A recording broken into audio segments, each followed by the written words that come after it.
Quem está com a sua Bíblia às mãos, ou a liturgia diária, pode acompanhar a leitura do Evangelho de Mateus, capítulo 16, versículos 13 ao 19.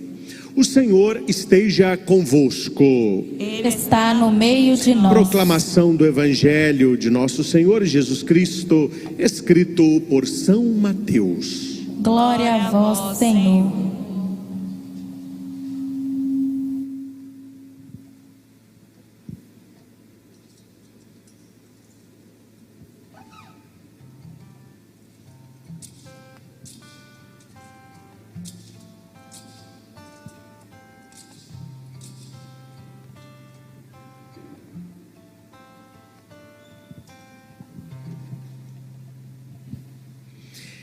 Naquele tempo, Jesus foi à região de Cesareia de Filipe e ali perguntou aos seus discípulos: quem dizem os homens ser o Filho do Homem? Eles responderam: alguns dizem que é João Batista, outros que é Elias, outros ainda que é Jeremias ou algum dos profetas. Então Jesus lhes perguntou: e vós, quem dizeis que eu sou? Simão Pedro respondeu: tu és o Cristo, o Messias, o Filho do Deus vivo. Respondendo Jesus lhe disse: feliz és tu, Simão, filho de Jonas, porque não foi um ser humano que te revelou isso, mas o meu Pai que está no céu. Por isso eu te digo que tu és Pedro, e sobre esta pedra construirei a minha igreja, e o poder do inferno nunca poderá vencê-la. Eu te darei as chaves do reino dos céus.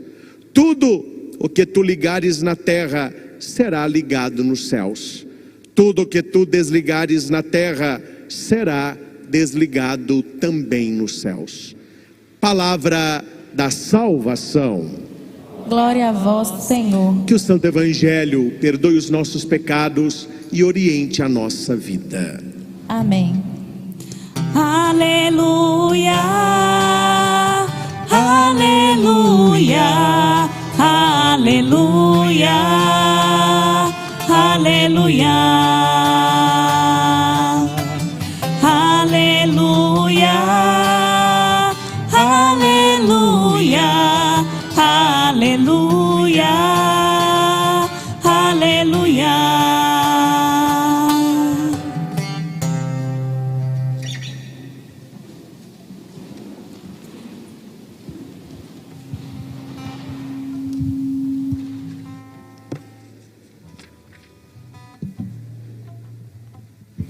Caríssimos irmãos e irmãs, nós estamos celebrando hoje a solenidade de São Pedro e São Paulo, as duas colunas da nossa igreja.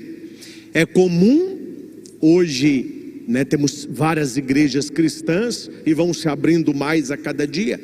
É comum as pessoas falarem: eu sou da igreja do pastor fulano, a igreja tal foi fundada por ciclano, etc. Nós temos duas colunas fundantes. A primeira, Pedro e Paulo.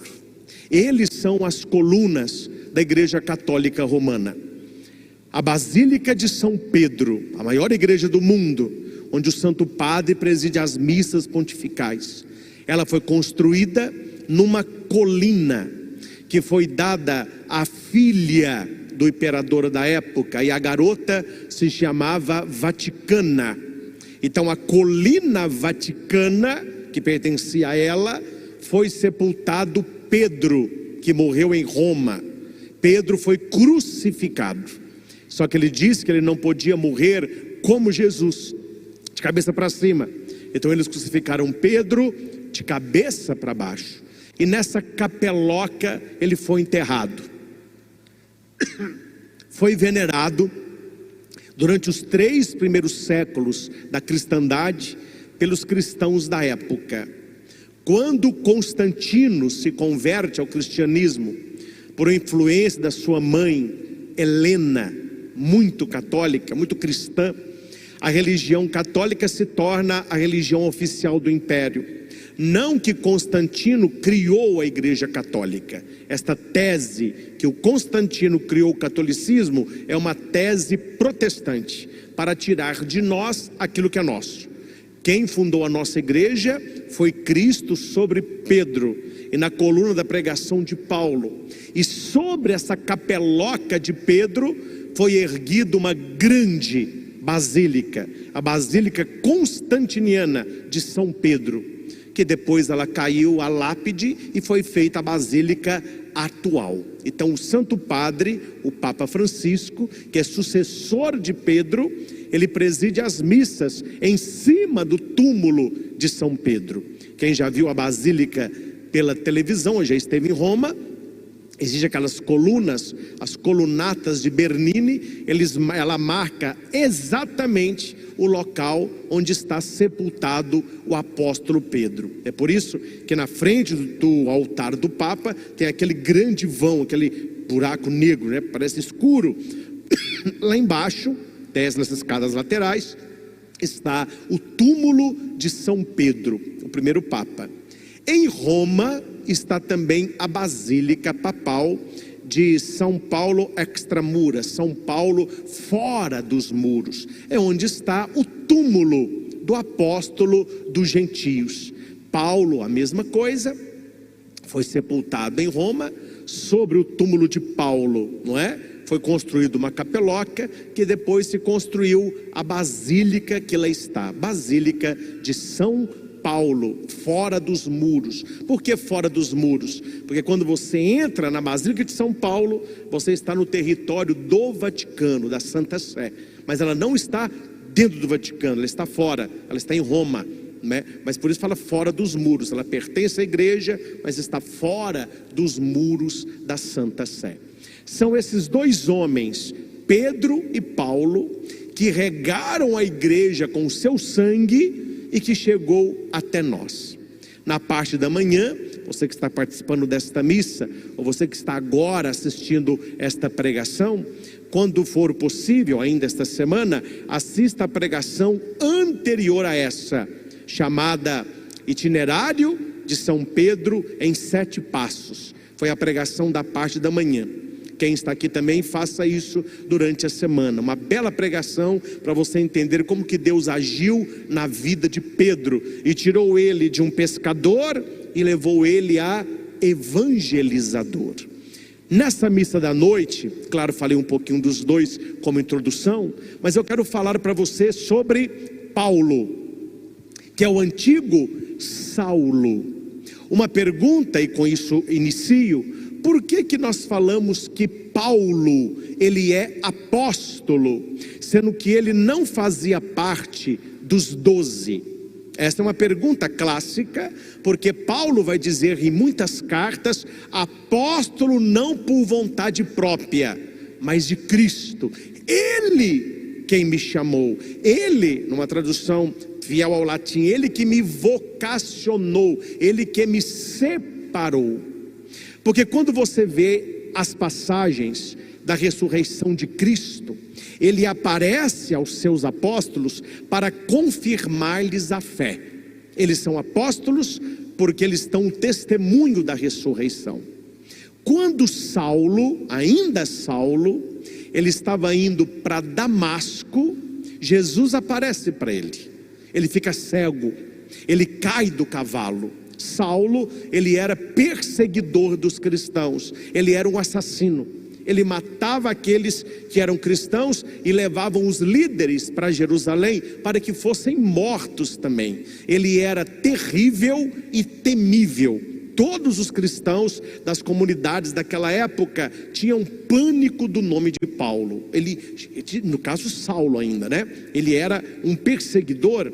Quem lê Bíblia aí, quando eles mataram Santo Estevão a pedradas, depois que Santo Estevão foi apedrejado, eles pegaram o manto de Estevão com sangue e jogaram nos pés de quem?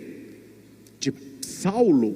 Saulo vai dizer na leitura, se não me engano, foi na leitura de véspera, é isso, foi a leitura do sábado. Olha que interessante o que Paulo vai dizer. asseguro-vos, estou lendo Paulo aos Gálatas capítulo 1, asseguro-vos que o evangelho pregado por mim não foi com critérios humanos. Certamente ouvistes falar como foi outrora a minha conduta no judaísmo. Aí ele vai mostrar quem era Saulo, como que com excessos eu perseguia e devastava a igreja de Deus, e como progredia no judaísmo mais do que muitos judeus da minha idade, mostrando-me extremamente zeloso das tradições paternas. Paulo se destacava com as pessoas da idade dele, era muito sábio, era muito estudioso, era um judeu convicto. E na cabeça de Saulo, o cristianismo era uma seita que deveria ser exterminada, porque ela ameaçava a verdadeira religião, que era o judaísmo, vindo de Abraão, de Moisés, de Isaac, de Jacó. Então ele era um perseguidor, e aqui ele vai dizer que ele com excesso perseguia e devastava essa igreja. Descobriram que em Damasco, é uma cidade, havia uma comunidade muito forte de cristãos, muito bem organizados.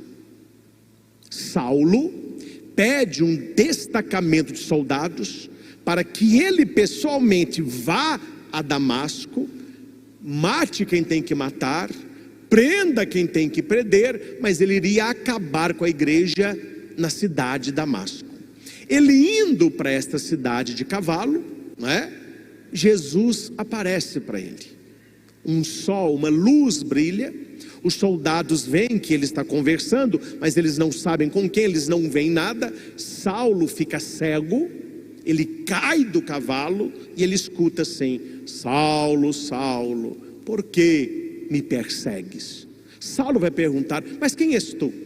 Quem é que está falando comigo? Eu sou Jesus Cristo, a quem tu persegues. E Jesus dá para Saulo, e somente para ele, as orientações do que ele iria fazer dali para frente. Ele fica cego durante 3 dias, como que escamas de peixe caíram nos seus olhos. É um número muito simbólico. Jonas ficou na barriga da baleia 3 dias, ou seja, entrou um descrente e a baleia vomita um profeta. Jesus ficou no útero da terra, no sepulcro, durante 3 dias, entrou um corpo morto, saiu Jesus ressurrecto. Paulo, para ser gerado, ele fica 3 dias na cegueira, e quando ele recebe a oração da igreja, ele passa a enxergar não apenas com os olhos, mas enxergar Jesus Cristo. De perseguidor, ele passa a ser perseguido, e o nome dele muda, de Saulo passa a ser Paulo, porque na língua, não é, judaica, com origem no aramaico, os nomes que eram é coisa maleável. Simão significa dobradiça, aquilo que dobra, não é? Saulo, aquilo que arreda, aquilo que puxa, aquilo que move-se, não é? Pedro é Kéfas, sólido. Paulo é aquele que não é movido. Então, quando muda-se o nome, muda-se a missão. Dali para frente já não é mais Saulo, já é Paulo. E ele vai dizer: aquele que me separou dentro do ventre materno, separou é consagrou. Olha que bonito. Aquele homem que foi um assassino, um perseguidor dos cristãos, ele chega a uma conclusão de que ele foi separado por Cristo, não no momento da conversão dele, mas no útero da sua mamãe. Ele chega a uma conclusão que ninguém nasce por acaso, e tudo que aconteceu na vida de Saulo, por pior que Saulo tenha sido, era Deus preparando-o para ser um exímio pregador da palavra, experimentado na dor, na provação e na prisão, uma vez que ele sabia como funcionava. Deus pega o melhor de Saulo para forjar Paulo. Deus, quando olha para nós, é a mesma coisa. Todos nós temos a nossa parte melhor, a nossa parte pior. Só que onde abundou o pecado, superabundou a graça, vai dizer Saulo. E ele mesmo vai dizer: eu sou um abortivo, eu sou o último dos apóstolos. Olha só o que ele vai dizer. Quer dizer, ele é como se fosse um abortado, quer dizer, quase que ele não dá em nada. Mas Deus o separou, Ele me chamou por sua graça, graça de Deus, se dignou revelar-me o seu Filho, para que eu pregasse entre os pagãos. Por isso que Paulo é chamado apóstolo, porque aquele Cristo ressuscitado que apareceu para os 11, apareceu também para Paulo, e o enviou. Paulo, quando começou a pregar, ele sofreu muito. As pessoas não acreditavam que ele tinha se convertido. Tanto é que o judeu, quando vai orar, ele entra, não é, com um manto, então não se vê o rosto. Depois da oração ele desce o manto no ombro e vai partilhar a leitura feita. Quantas vezes, está nos Atos dos Apóstolos, estavam lá os cristãos rezando, Paulo no meio deles rezando.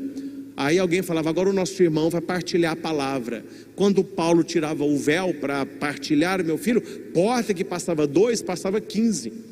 O pessoal falou: meu Deus, nós conhecemos quem é ele é terrível. Aí os outros: não, gente. Aí entrou Barnabé, entrou os outros: nós conhecemos, ele se converteu mesmo.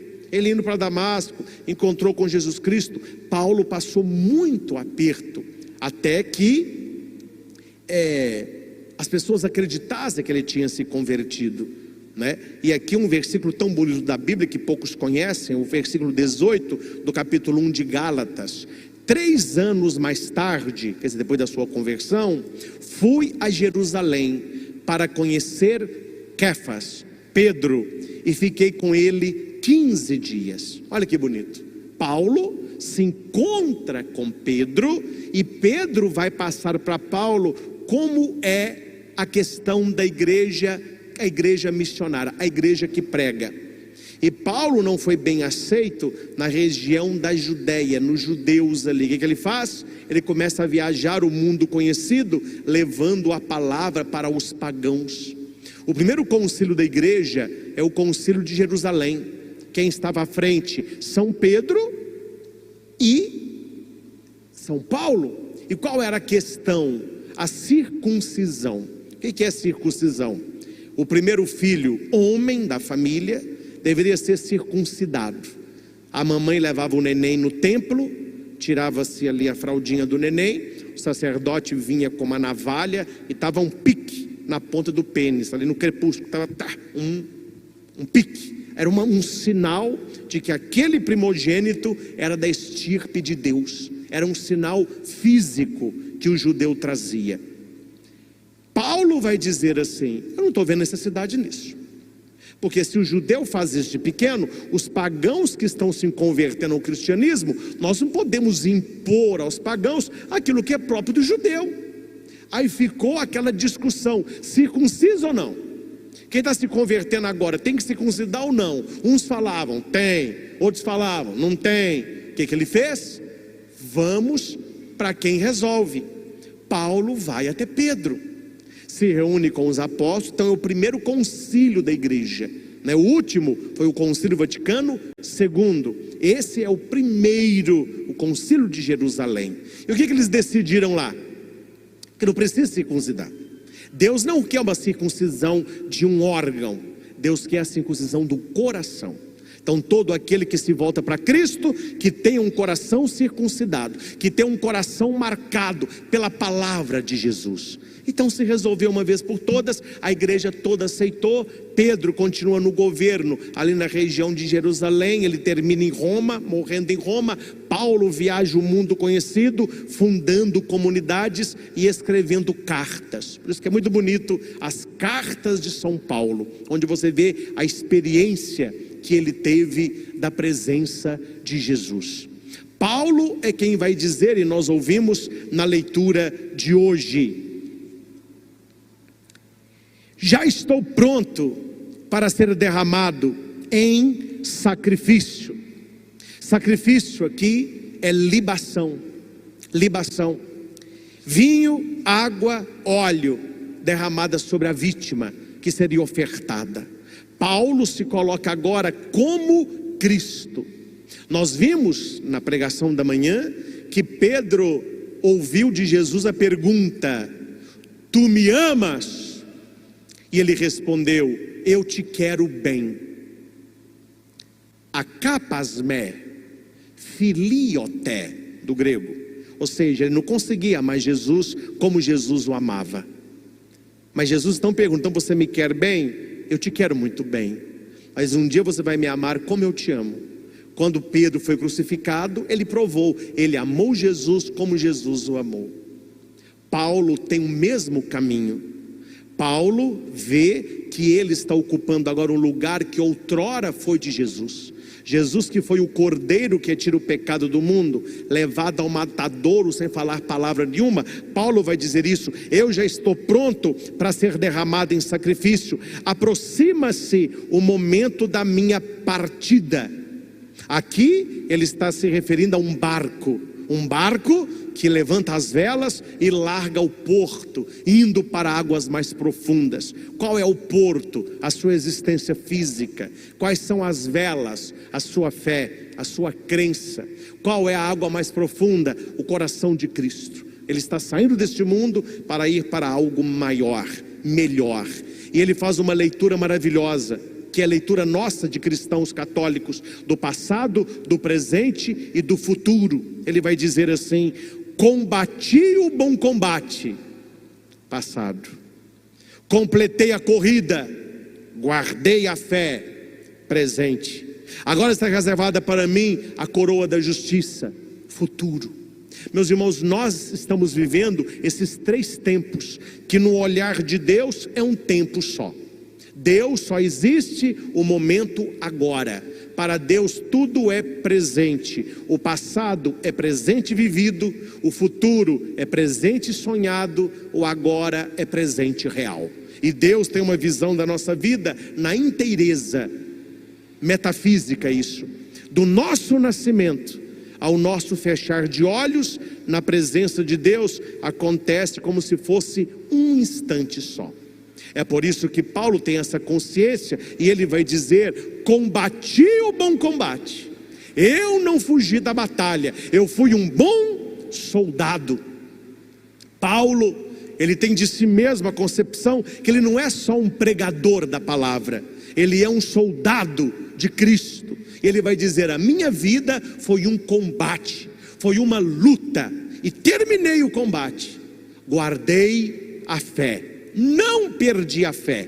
Deus me conhece e para mim Ele tem uma coroa de justiça. E Paulo vai dizer: e não só para mim, mas para todos que esperam com amor a sua manifestação gloriosa. O Senhor esteve do meu lado e Ele me deu força.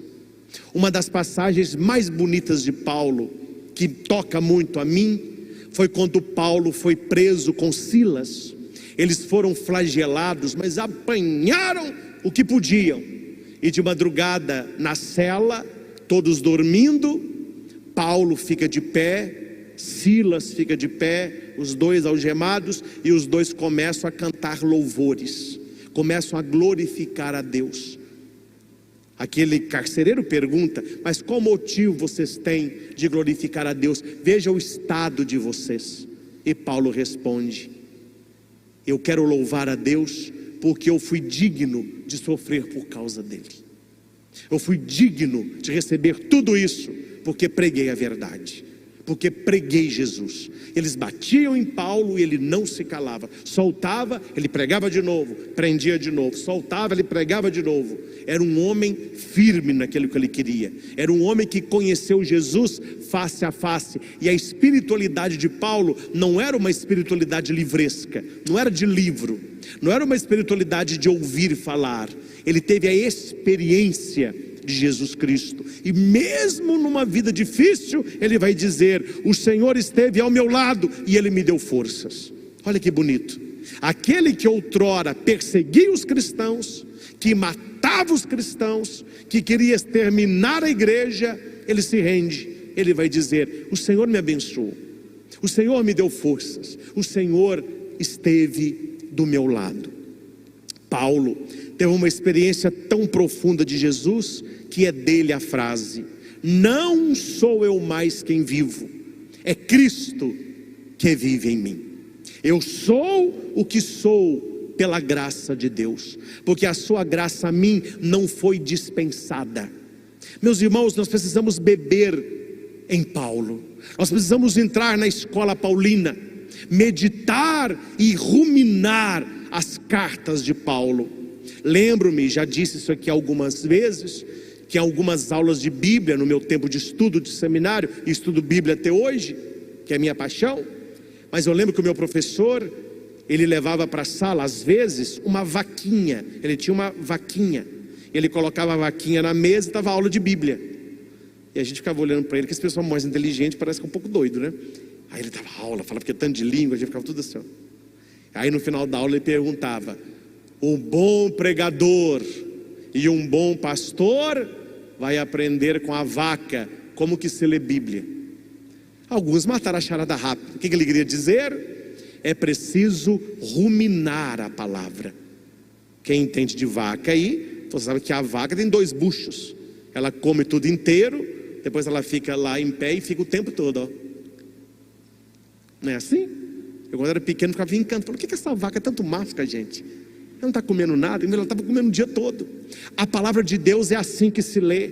Não aprende Bíblia de uma hora para outra, não se conhece Cristo de uma hora para outra, não se entende a revelação. Tem que ruminar, tem que ler e ruminar, e mastigar, e triturar, e comer de novo, e repetir a refeição, para tirar da palavra tudo que ela tem. Paulo disse isso: eu sou o que sou por graça, mas a graça que Deus me deu eu não dispensei. Aquilo que eu era, eu não sou mais. O Saulo não existe mais. Hoje é Paulo, um abortivo, um apóstolo separado por graça, não por mérito. Certa vez eles questionaram Paulo de onde vinha toda a sabedoria dele. Ele vai dizer: eu sou um vasinho de barro, eu não valho nada, eu sou um vasinho de barro, mas eu trago dentro de mim um tesouro. Qual é o tesouro que Paulo tinha? Jesus. E ele vai dizer: tudo para mim perdeu o valor quando eu conheci Jesus Cristo, o tesouro verdadeiro. Meus irmãos, nós precisamos a experiência de Paulo, nós precisamos ter a nossa experiência, precisamos ter uma boca de Paulo. Paulo era esperto, ele pregava e encantava. Uma das pregações mais bonitas de Paulo, porque eu vejo que ele é muito inteligente no sentido positivo da palavra, ele é esperto. Quando ele estava no Areópago, ele chegou lá e viu que haviam vários deuses no panteão, né? E ele vê lá no fundo um altar escrito assim: ao Deus desconhecido. O grego tinha tanto medo de ficar algum Deus sem altar, que já largava um altar vazio. Se aparecesse um Deus, o seu altar está ali. Paulo, ao invés de criticar, Paulo começa elogiando e vai dizer: olha, estou feliz de estar com vocês. Vejo que vocês são um povo muito religioso, um templo muito bonito. Olha, tantos altares. E o que me chamou a atenção foi aquele altar ali, ao Deus desconhecido, o Deus que vocês não conhecem. Eu vim anunciar para vocês Jesus Cristo, o Messias. Ele começa a pregação, que ele nasceu, pregou, curou, morreu, ressuscitou. Esta era a pregação de Paulo. Jesus está vivo. Paulo não pregava uma ideia, Paulo não pregava uma filosofia, Paulo não lutava por ideologia e nem por posição política. A pregação de Paulo se resumia: Jesus Cristo, vivo e ressuscitado. Finalizando a minha fala, eu gostaria de citar este texto que estou aqui trabalhando com vocês, para que você entenda, uma vez que você também é chamado a ser um pregador da palavra. Talvez você nunca estará com o microfone nas mãos, num ambão, pregando a palavra publicamente, mas você deve pregá-la na sua família, na sua roda de amigos, onde você trabalha, se não pregação enquanto palavra, pregação enquanto atitude. Ser uma pessoa cristã onde quer que você esteja, ser um católico praticante onde quer que você vá. Deus não tira férias, não tire férias dele, né? E aqui nós temos, quando Paulo esteve em Atenas, que havia tantos ídolos, ele começou a pregar e a falar da ressurreição de Jesus. E por que eu quero terminar apenas com este versículo, Atos 17, 32 e seguintes. É ilusão de alguém que decida seguir a Cristo, acreditar que todos vão aceitar a palavra, que todos vão buscar a conversão, que todos querem configurar a sua vida às verdades de Cristo. Isto é ilusão. Claro, é mais difícil fora do ambiente religioso, mas no próprio ambiente religioso nós temos hoje os relativistas. O que é uma pessoa relativista? Na cabeça dela não existe certo e errado, na cabeça dela não existe pecado e salvação, na cabeça dela tudo vale. Aí as pessoas vão justificar isso como? Se te faz feliz, vale. O que vale é o amor. Aí ficam nesse discurso vazio, citando até versículos bíblicos fora do contexto, para tentar aprovar o que Cristo nunca aprovou. E Pedro, quando pregava, na boca de Pedro estava tudo que Cristo sofreu e viveu. E na boca de Paulo estava um Cristo vivo, um Cristo capaz de nos dar vida, de enxertar vida. Existem 3 grupos quando Paulo pregava a palavra. Havia uma assembleia como vocês aqui, e Paulo falava da ressurreição, e existiam 3 grupos, e esses 3 grupos aparecem aqui no versículo 32 e seguintes. Vou ler o versículo e depois eu vou mostrar para vocês os 3 grupos de ontem, de hoje e de sempre. Não mudou. Ipsis literis, continua a mesma coisa, basta ter uma visão mais crítica e você consegue separar quem é de qual grupo, quem é de qual turma. O versículo é: Paulo estava pregando sobre ressurreição de Jesus. O versículo diz assim: quando ouviram sobre a ressurreição, alguns deles zombaram de Paulo. Outros disseram: ouvimos isso uma outra vez. Com isso, Paulo retirou-se do meio deles. Alguns homens juntaram-se a ele e creram em Jesus e na sua palavra. Simples.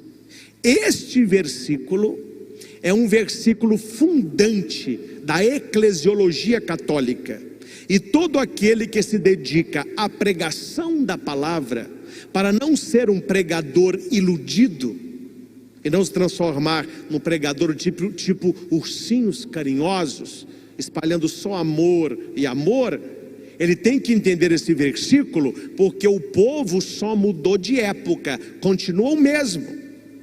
A reação das pessoas perante a palavra de Deus continua a mesma. Quando Paulo prega, qual é o primeiro grupo que está ouvindo a pregação? Os zombadores, aqueles que usam de escárnio, de crítica. Eles tentam calar a voz de Paulo, eles tentam tirar o valor da pregação falando de Paulo e não do assunto, e não da pregação, e não de Jesus que Paulo pregava. Esse é o primeiro grupo. Paulo encontrou vários destes durante a sua vida, pessoas que eram rivais de Paulo, que não aceitaram a pregação de Paulo, que não aceitaram Jesus Cristo e preferiram ficar na mentira. Então o primeiro grupo, o grupo dos escarnecedores, o grupo dos zombadores. Mas havia um segundo grupo, é o grupo dos procrastinados. Deixa para depois. Depois a gente ouve isso. Depois a gente reza. Depois a gente se converte. Vamos deixar para depois. É o grupo dos acomodados. Não se manifestam muito, não falam muito, são mais assim, de ficar vendo e comentam um pouquinho, mas não tomam decisão. Esta é a fatia maior do bolo. São as pessoas indecisas, não sabem aonde que elas estão, não sabem qual é a sua posição de fé. Então são os para depois. Procrastinação. Mas depois a gente ouve isso aí. E existe o terceiro grupo, aqueles que creram, aqueles que acreditaram, aqueles que arrependeram e aqueles que assumiram Jesus. Hoje em dia, meus irmãos, a sociedade está dividida nessas três faixas, nesses três pedaços. Talvez você viu isso na sua casa, no seu local de trabalho, principalmente nos últimos dias, que a coisa andou fervendo pelas terras do divino.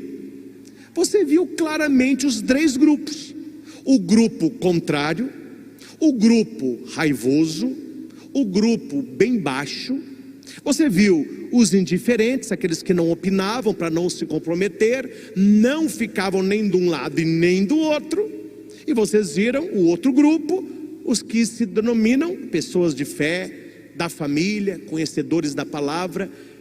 A pregação de Paulo de ontem, ela ressoa na sociedade de hoje, e será assim até a volta de Cristo. Sempre haverá os rivais, os indiferentes e os crentes. Foi assim com São Paulo, foi assim com São Pedro, foi assim com Jesus, foi assim com Santo Antônio, foi assim com Tomás de Aquino, foi assim com João Paulo II, é assim com o Papa Francisco, foi comigo, é com você e será sempre assim. E isso nós precisamos entender para não desanimar da missão, para não se calar por causa dos inimigos e dos indiferentes, mas sempre confirmar a fé dos crentes. Na parte da manhã eu falei muito sobre isso. O único discípulo que recebeu a oração de Cristo foi Pedro. Jesus disse para Pedro assim: Pedro, o diabo quis te peneirar, mas eu orei por ti, para que uma vez confirmada a tua fé, você confirme a fé dos seus irmãos. Meus irmãos, sempre haverá quem ouça a palavra. Sempre haverá aqueles que querem consagrar o seu coração a Jesus. Sempre haverá pessoas que têm no coração um desejo de lutar pela sua família, pelas nossas famílias, pelas nossas crianças e adolescentes. Sempre haverá. E sempre haverá os contrários. Sempre haverão os indiferentes. Só para mim tanto faz. Tanto faz. Foi com Paulo assim. E veja a vida de Paulo. Ele não desanimou. Ele continuou pregando. Ele continuou apontando Jesus. Ele continuou falando. Muitos se converteram por causa de Paulo. Hoje, 2000 anos depois, a igreja olha para esse homem e o chama de coluna fundamental da fé cristã católica.